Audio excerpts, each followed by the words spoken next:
Well, week 2 was a roller coaster. There's a lot of close games, a lot of overtime finishes, a lot of tough injuries, but overall there were some pretty good games, I would say, for this week. Luckily, there wasn't many blowouts. I don't think there was really any blowouts, to be honest. So that's kind of cool. There's a lot of games where there was a lot of field goals, though. So, there was a lot of close games, but obviously a lot of, lackluster in the scoring. But, there's a lot to go over for some of these games. Definitely need to break down some of these offenses and some of these bad injuries around the league. But, we're just going to get into it. Don't know why I'm wearing this stupid shirt today, but we're going to get into all that. Thursday night had a pretty close game for what it was. This game should have been a blowout, to be honest. The Eagles should have went, they should have completely blew out the Vikings. There was no reason why this game should be by 6 points. I mean, 4 turnovers for the Vikings should have gave the Eagles plenty of extra possessions to score some points. But they just couldn't really capitalize.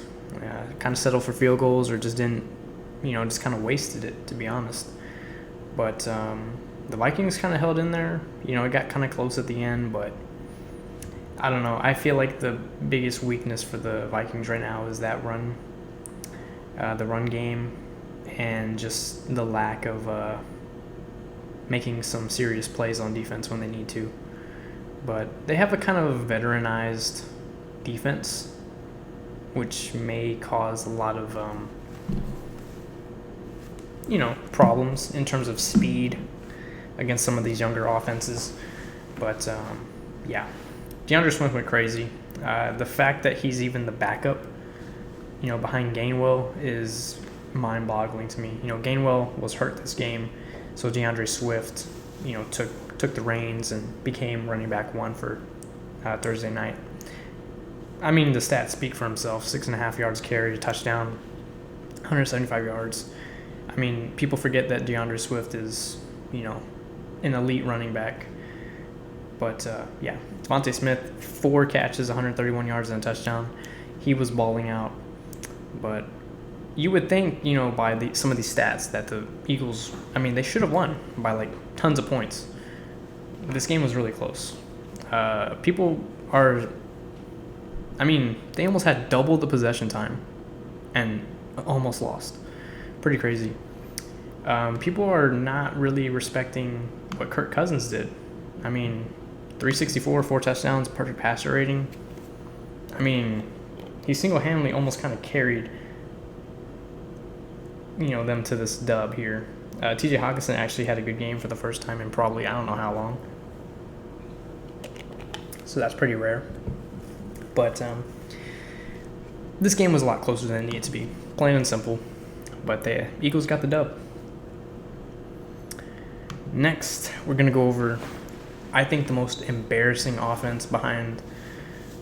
No, they're the most embarrassing offense. The Bears and the Buccaneers. By the way, I did get the Eagles and Vikings game correct. I got the Eagles on that one. I got this one correct as well. I picked the Buccaneers, like most people.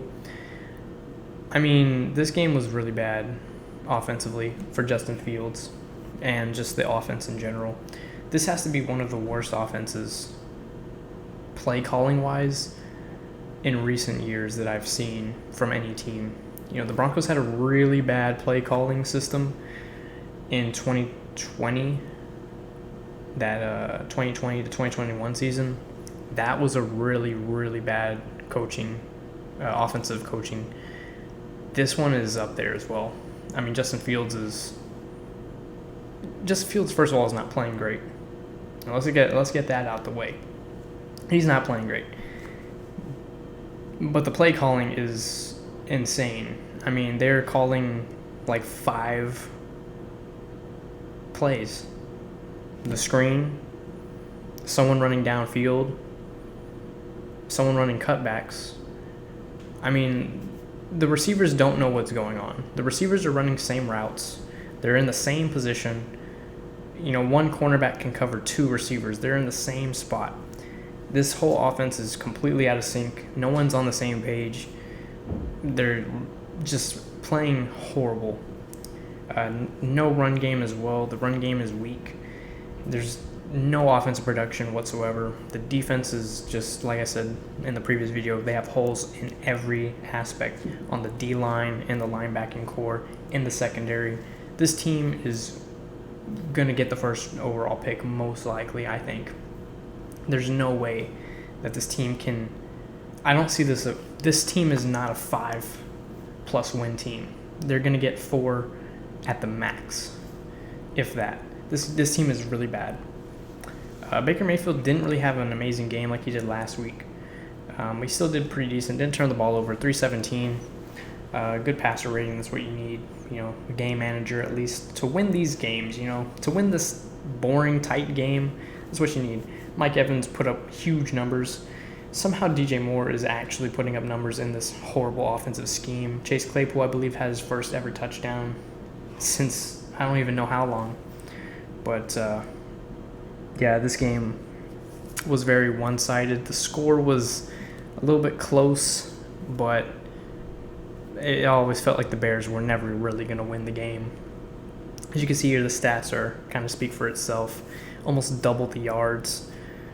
I mean, the lack of offensive production is a problem in Chicago right now. Next, we're going to go over the Packers and the Falcons. I'm not going to lie. I have to bite my tongue, when I'm wrong. Desmond Ridder actually played pretty decent this game. He didn't have amazing numbers, but he kept the chains moving.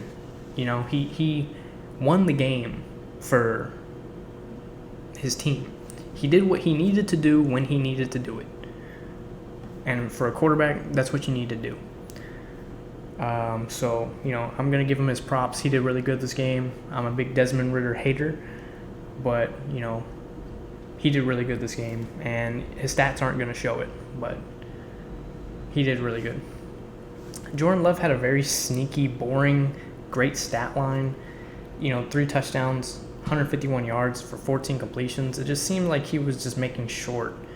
Like, this offense wasn't making any big plays, which was, I think, a reason why they lost the game.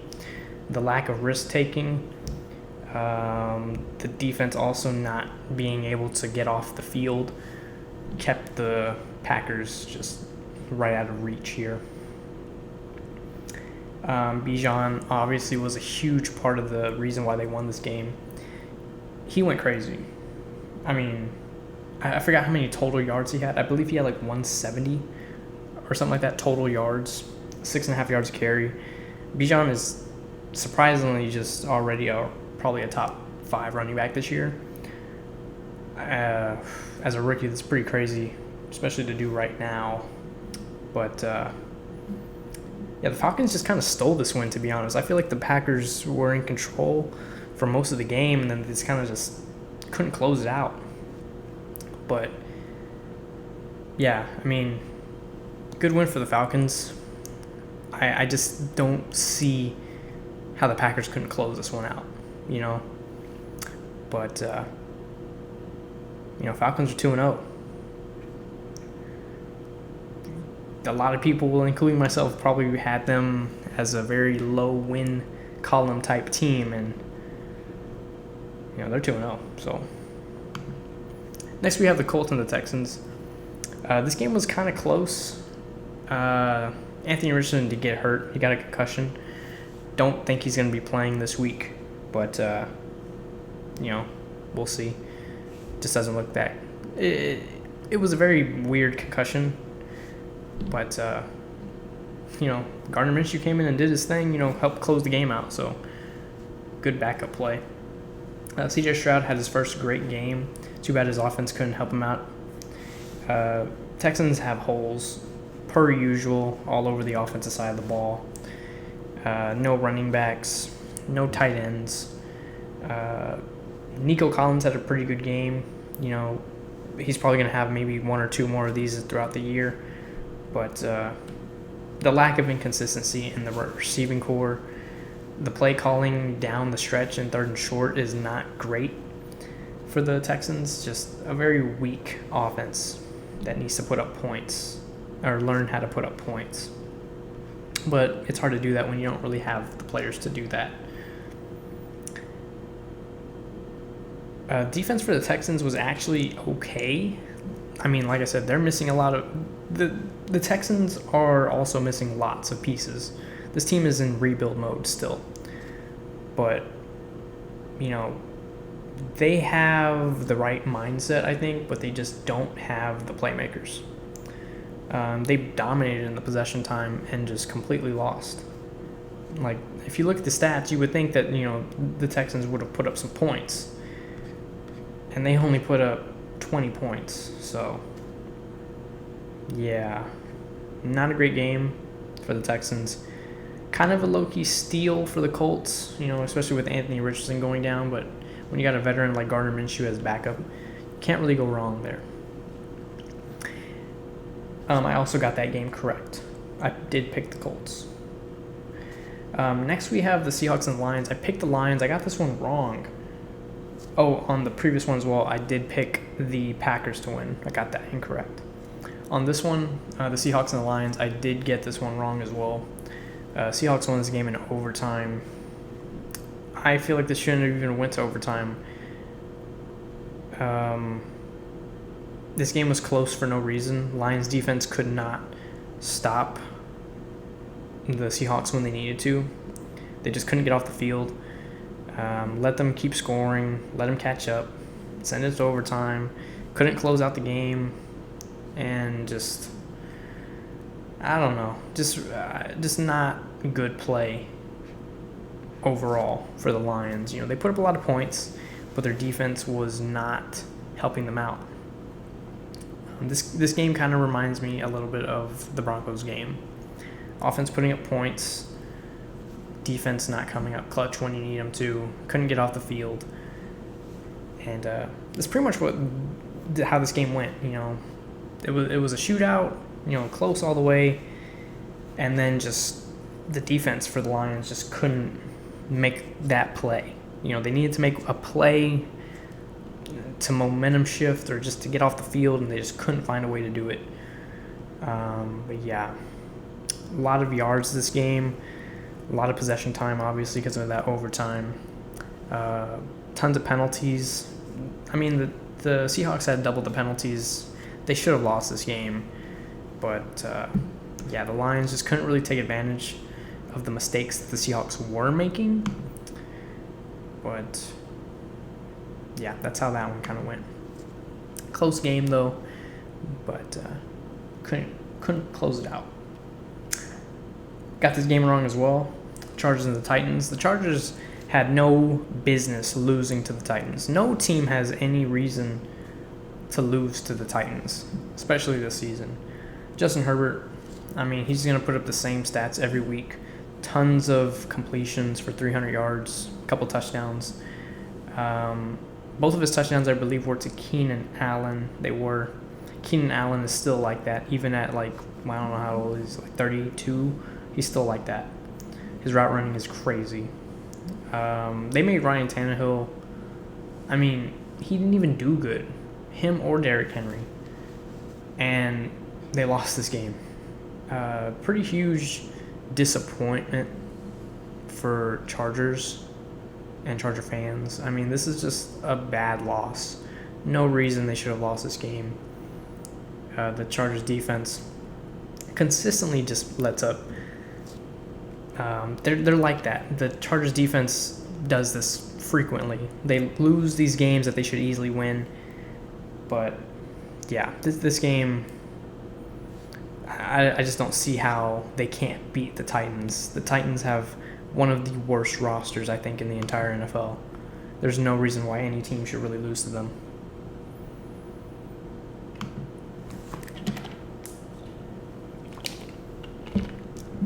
Next we have the Bengals and the Ravens. The Ravens closed this game out pretty close all the way around. It's just me, or does Lamar Jackson look completely different? It seems like he is playing at 60% speed. He's not running. He's not really scrambling. He's not really making any flashy plays. He's not making any big throws. He looks boring. And I don't know why. I don't know if it's the play calling. Maybe the protection is a little bit better so he doesn't have to scramble as much. But he's not running. And it's kind of strange. You're always used to seeing a Lamar Jackson highlight. You're not really seeing any highlights.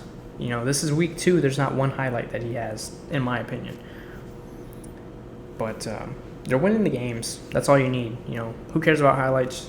As long as you got dubs in the dub column, that's what you want. Joe Burrow and the Bengals are playing very inconsistent right now. I think that this team may be in a slump year. The Bengals are always a late stretch team. They come alive in November. They kind of close out the season strong just to slip into the playoffs, and I think that's what's going to happen again this season. But we'll see. I just don't know why the Bengals are in this little slump, but I feel like there's something that has to deal with Joe Burrow. Joe Burrow got hurt again, I believe, in this game with his calf. He re-aggravated it.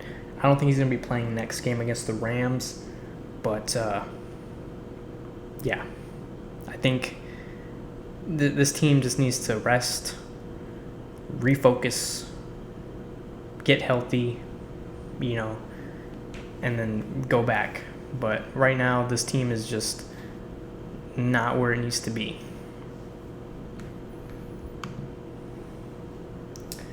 Next, we have the Raiders and the Bills. This was a blowout. There was one blowout. It was this game. Jimmy Garoppolo, 2 picks, didn't reach 200 yards, threw a touchdown versus Josh Allen. Kind of redeemed himself, had almost a perfect game, 31 for 37, 274, 3 touchdowns, perfect passer rating. I don't know if Josh Jacobs got hurt or just didn't play that much this game. I didn't really watch this game. But yeah, James Cook, he did really good. No touchdowns though, but 7 yards a carry. That's what you need. Devontae Adams was the only touchdown pass, the only touchdown of the game for the Raiders. Gabe Davis had another touchdown as well. Josh Allen was just, doing Josh Allen things. He did really good, made some plays. This game was completely dominated by the Bills. The defense was just mauling the Raiders, and the Raiders just couldn't stop them on their defensive side. So, very one-sided game, as you can tell by the stat sheet. 450 total yards. That's 200 more yards than the Raiders. Double the possession time. It was pretty clear-cut, one-sided here. Next, we had the last 12 o'clock game with the Jaguars and the Chiefs. This was a very close but boring game. The Jaguars just couldn't get in the end zone. They were just stalling, scoring field goals. Brandon McManus obviously, was the the only person who scored this game. But the Chiefs also didn't do that great. They didn't do amazing like they usually do. They had Travis Kelce. He wasn't doing crazy amount of things. I do know Chris Jones was a problem for the Jaguars offensive line. But, yeah, Trevor Lawrence got to, you got to score some points. 9 points against the Chiefs is not going to cut it. For 17 points for the Chiefs, the Jaguars did a really good job on their defensive side. Offense needs to step up and score more points than that. You could have easily put the Chiefs at 0-2 here. But I don't know. I'm kind of disappointed in the Jaguars for not kind of closing this game out and stopping the Chiefs and sending them to 0-2.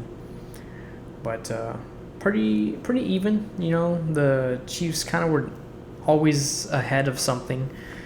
But like I said, the Jaguars, they need to steal this type of game. They really do. Next, we're going to go to the 3 o'clock games. We have the 49ers and the Rams. This game was a lot closer than I think it needed to be. The 49ers, I did get the Bills game correct, by the way. I did get the Chiefs game correct. I did get this game correct as well, the 49ers beating the Rams. But, yeah. Christian McCaffrey, another 100-yard game. I believe he has, I don't know how many touchdowns. I think he has 3 touchdowns in the year, too. I don't know. Christian McCaffrey looks good.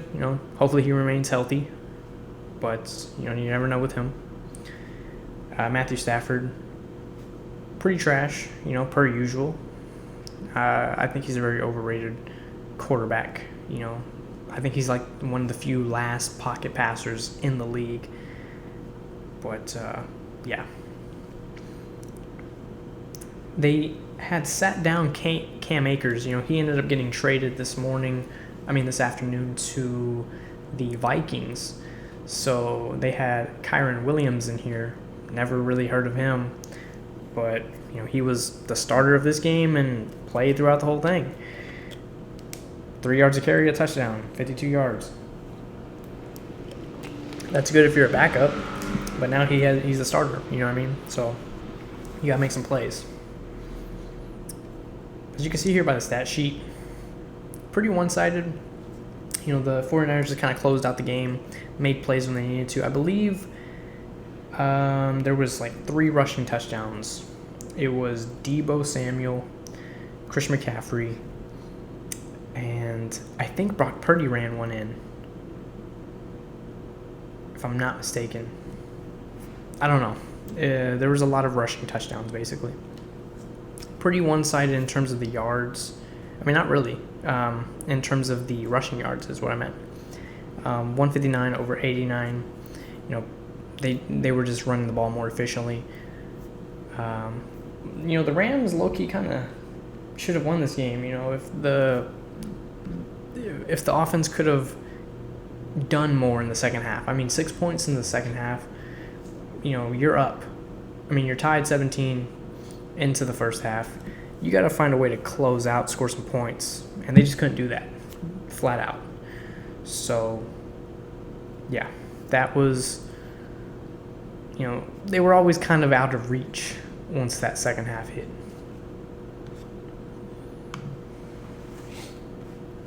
Next, we have the Giants and the Cardinals. This game was close for no reason. Looks like the Cardinals were going to win this game. The Giants were just down 21-0 at the half. Rallied back, completely dominated in the fourth quarter, stole this game. Cardinals should be 1-1. Daniel Jones rallied late, 2 touchdowns, and I think he ran in for a touchdown, 1 pick.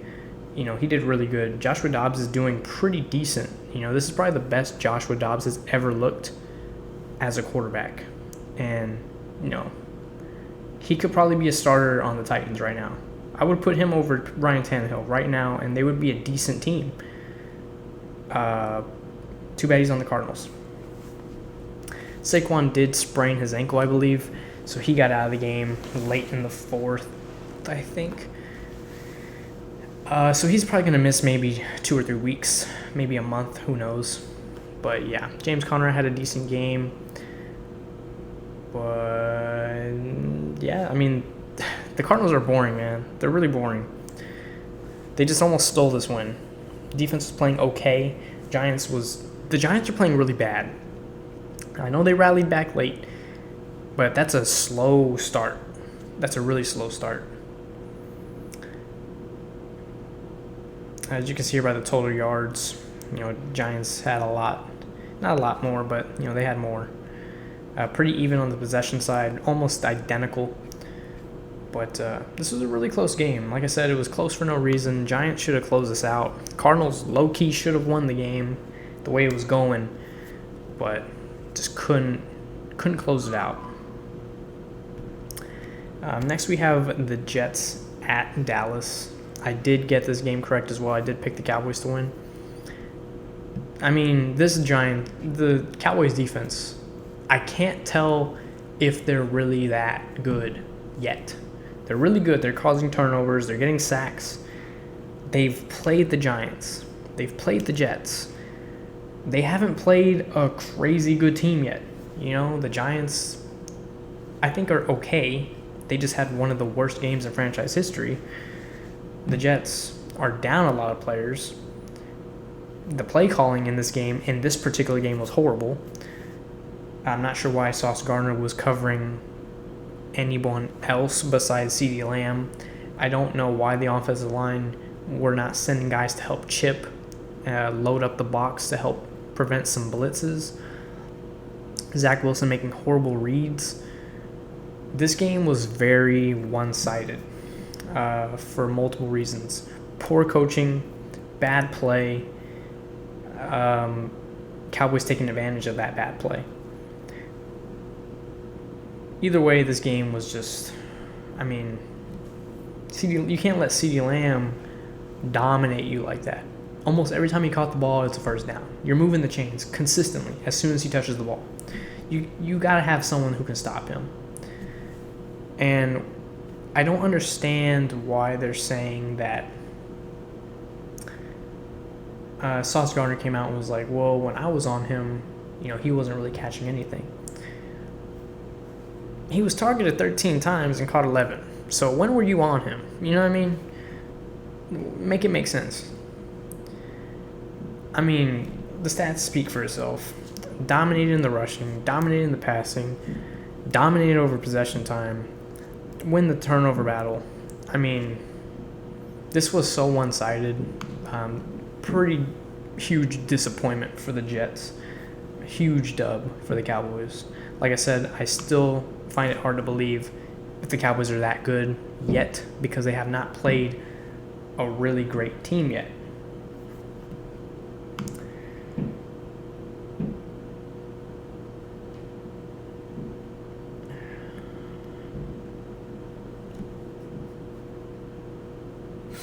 I'm going to go over this game last, actually. Next, we're going to go to Sunday night. We got the Dolphins and the Patriots. This game actually became a lot closer than what it should have been as well. This game was looking like it was going to be a blowout. And then the Patriots kind of rallied back at the end. The Patriots have no real roster. There's holes all over this roster. From the running backs, Zeke is not doing good. Stevenson's not doing great.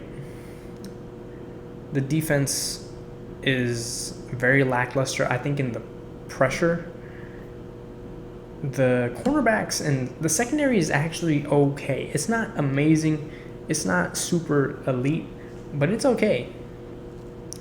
Patriots have no linebackers, though. No linebackers.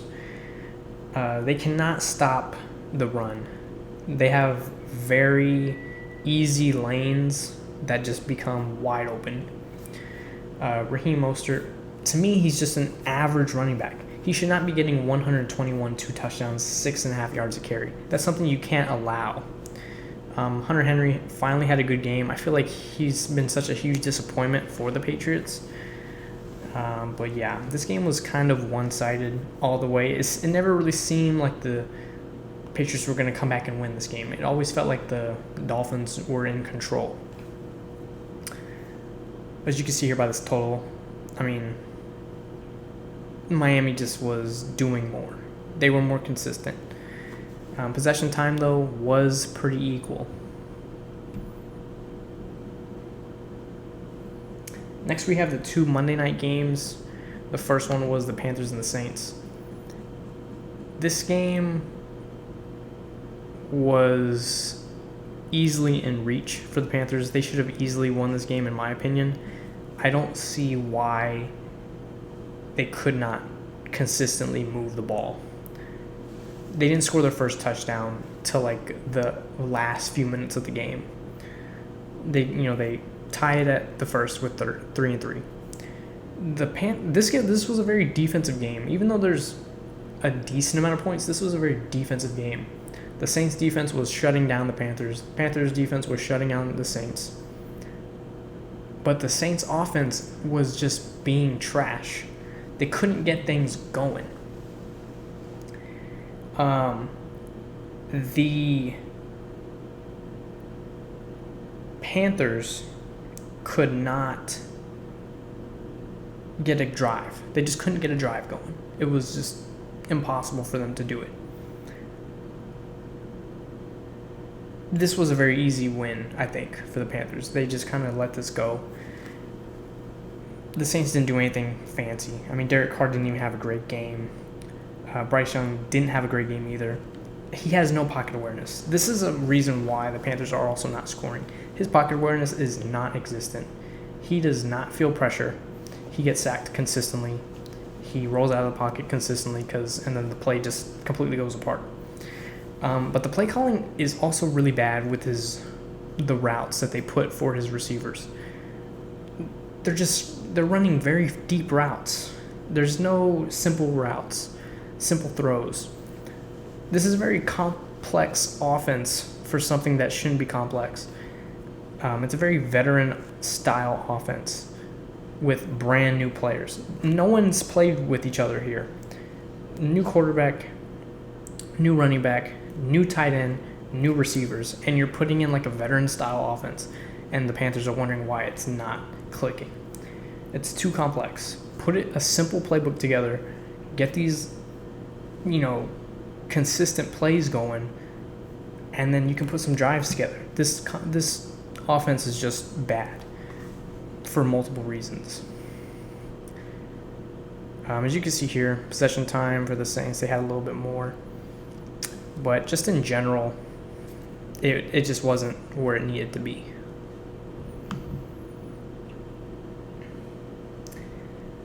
And the last game of the week was the Browns at Pittsburgh. So Deshaun Watson had a decent game, but at the same time, he should have played way better. He has yet to have a good game since being on the Browns. Kenny Pickett did not have a great game either. Only 15 completions. That's very low. Nick Chubb, unfortunately, did get injured. Completely destroyed his knee. He's my second favorite running back in the league. League-wide respect.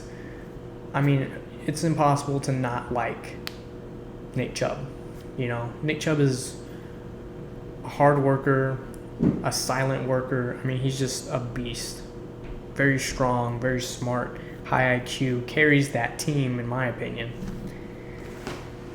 And he goes down with a gruesome, disgusting, unfortunate knee injury. They haven't even really said what it is yet. That's how bad it is. They just, he's out for the season. We'll give you the details later. It's pretty bad. I'm a little bit nervous on his recovery for this.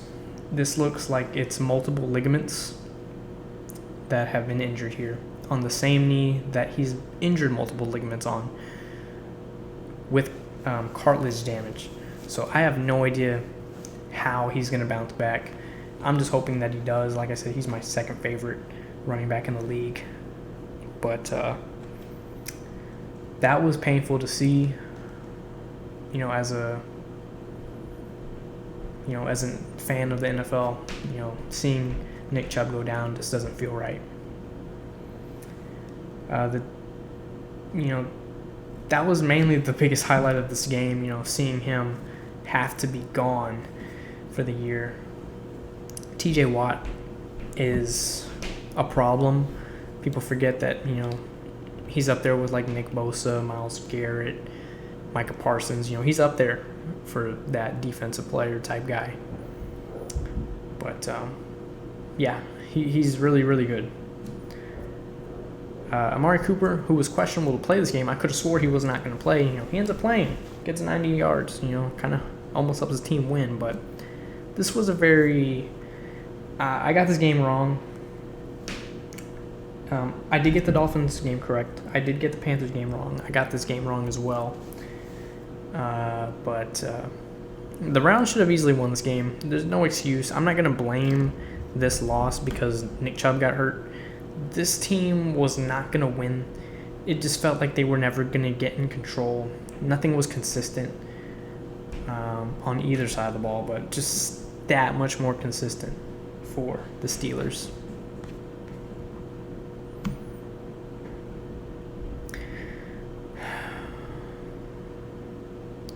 Next, we have this disappointment.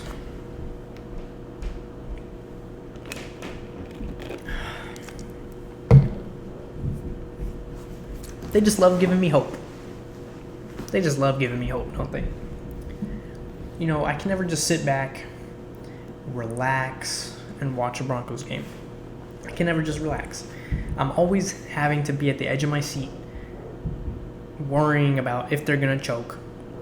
Are we going to win? Are we going to come back? No. This game had me just roller coaster of emotions. For anyone who's saying that, like, Russ is washed, this is Russ's fault, blah, blah, blah. 2 games in a row. Russ has 5 touchdowns, 1 pick, perfect passer rating. This isn't on Russ. This isn't on the offensive play calling. This isn't off of execution on the offensive side. We put up 33 points, something that we haven't been able to do since, I don't know, we do that like 1 time a year. I'm pretty sure this isn't going to be our only 30-point game. Russell Wilson also had a 308-yard game, 3 touchdowns and a pick. He hasn't had a 300-yard game since his first game as a Bronco. So he did that on his second one. So this isn't a Russ problem. This is a defensive problem, and it is a huge problem, not just a minor problem. This is a huge problem. This is the second week in a row where we made a quarterback who was not good look really good. We made Sam Howell look good. His first ever away start, and he puts up 300 yards, perfect passer rating, 2 touchdowns. Week before, we made Jimmy Garoppolo look good. These are mid quarterbacks, and we are making them look elite. Brian Robinson was a huge force in the second half. I mean, keeping the chains moving, making a good run when they needed to, getting 2 touchdowns. The Broncos' run game was non-existent in the second half. I don't know what, we kind of ran away from the run game, for whatever reason. We had Marvin Mims, Deontay Johnson, both have their first ever career touchdowns. What do we do in the second half? Don't go to either of them again. Rookie, undrafted free agent running back. He runs in for his first ever touchdown. He never gets the ball again. These players, where was the consistency at? This is where I don't understand. This game kind of started to fall apart towards the end of the second half. We let up a field goal. We let him get a touchdown. We let up a field goal. I believe that's when Russ has his interception or something like that. I don't remember when he had his interception. But this whole game just shifted momentum at the end of the second quarter, leading into the first half. First play of the second half, Russell Wilson gets a sack. 3 and out. They go and they get they come back and score. This whole game just kind of snowball affected all the way up until the very last play. We throw up a Hail Mary. A Hail Mary. We throw it up. Gets tipped twice. Somehow the rookie, he's not a rookie, he's a second-year receiver. Deontay Johnson gets his second touchdown off of a lucky tipped pass. So we're down 2, going up for the 2-point conversion. And, Jerry Jeudy's running across. Probably could have threw a floater to him. Probably would have caught it, would have sent it to overtime. Who knows how that game would have ended. But instead he throws it to Cortland Sutton, which was a bad decision to begin with. But he throws it to Cortland Sutton. Cortland Sutton gets easily pass interfered. They don't call it. Next thing you know, we lose the game off of a not called pass interference. And it shouldn't have came down to a ref decision. You know, we should have won this game. We should have blew out the Commanders. But I don't know. This team finds new ways to disappoint me. You know, this is a loss that they find brand new ways to lose. When it's a Broncos loss, it's never something that you see. It's something that you've never seen before. And I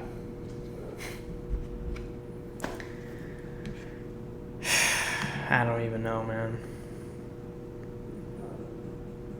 This defense is bad. The Broncos need serious help in the play calling. But can't dwell on a loss. Next, we got picks of the week. One of my favorite parts of the video. I got the same amount correct for the last 2 weeks. Right now, I'm 18 for 32, 59%, 56% correct. So I got to be smart on these picks here. There should be no reason the 49ers lose on Thursday night. Should absolutely have no reason for them to lose. For the 12 o'clock games, we do have the Chargers at Minnesota. I'm picking the Vikings here. This could go either way, but I think the Vikings just have a little bit more firepower on the offensive side, and I think they're going to be able to do some damage against the Chargers defense. But we'll see. I'm picking the Vikings. This could go either way. Next, we have the Bills and the Commanders. I'm picking the Bills, obviously. There's no reason why they should not lose that game. Come on. Next, we have the Saints at Green Bay. It's hard to say.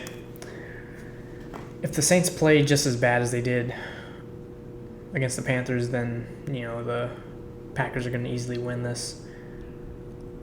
I feel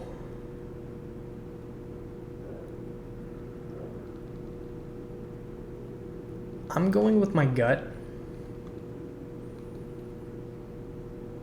and I think the Packers can win. I think they can win this game, but I would not be surprised in the slightest if the Saints win. But yeah. Next we have the Falcons at the Lions. I'm picking the Lions. Falcons, I don't know. You know, Falcons are kind of surprising me. You know, they really are. But I'm picking the Lions. I think they can, you know, they're cleaning up. And, you know, the Lions are still kind of figuring things out. You know, I think they can.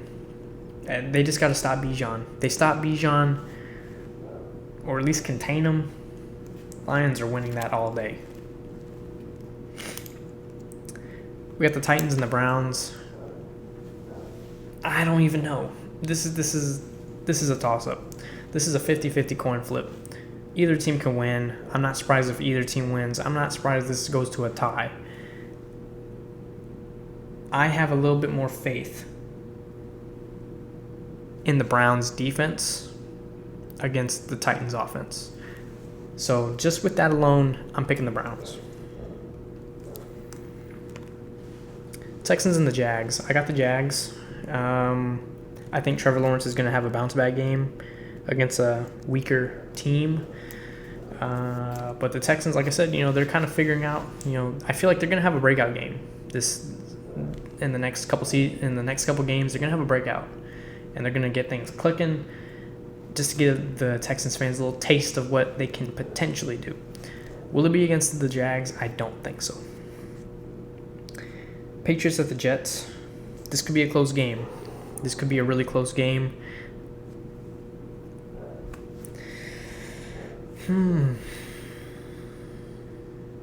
I think the Jets are going to step up, see what they did wrong against the Cowboys. A lot of really dumb mistakes that did not need to happen.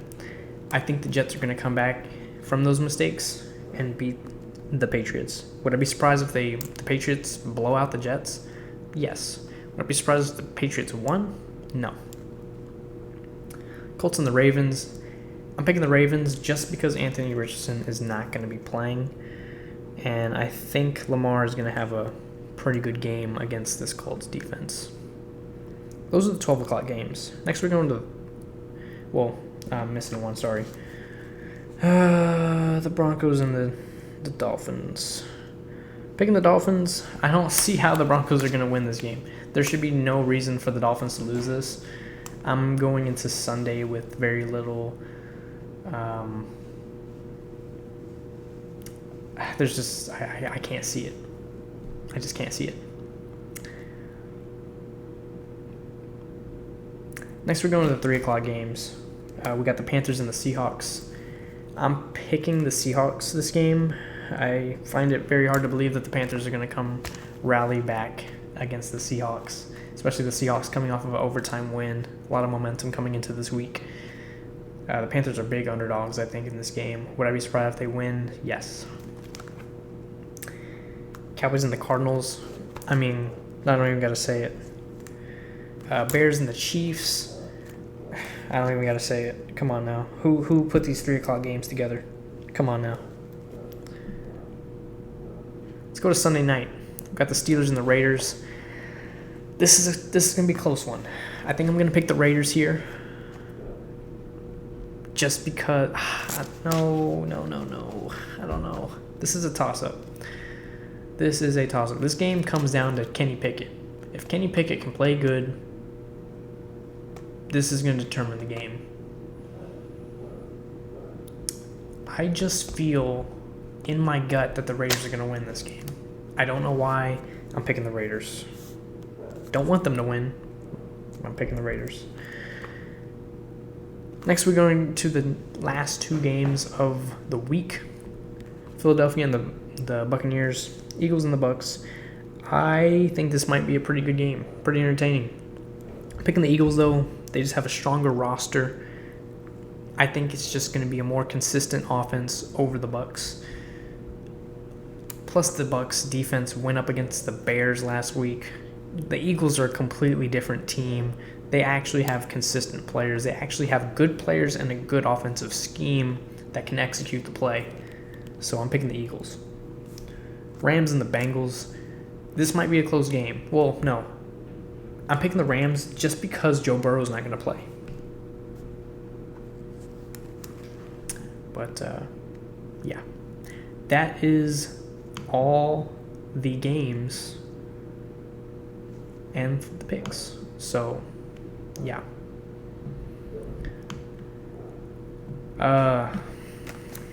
Pretty tough week for a lot of teams. Obviously for the league, you got, Nick Chubb going down. That's tough. Justin Fields, garbage. Cowboys out here kind of dominating against the trash teams. We'll never really know how they are yet. Eagles, DeAndre Swift, let's see what he can do. Back-to-back weeks as a starter. I don't have faith in the Broncos this game. I have no faith. I think this team is going to get blown out by the Dolphins. Let's see if Joe Burrow can kind of get healed and see what the Bengals are going to be doing in the meantime. But, yeah, that's pretty much all the games. Hopefully y'all guys enjoyed. Hopefully your team won, unless you're a Chiefs fan. But I think these are easier picks for this week. I think these are pretty one-sided. I think if I don't get more than 10 correct here, I'm going to be pretty disappointed. Let me know what you guys think. And, yeah, obviously, as y'all know, everything in the description as always. So all the timestamps are there. But, yeah, appreciate you guys for watching. Had a decent amount of views. Second most viewed video last week. Appreciate that. And, yeah. See you next Wednesday.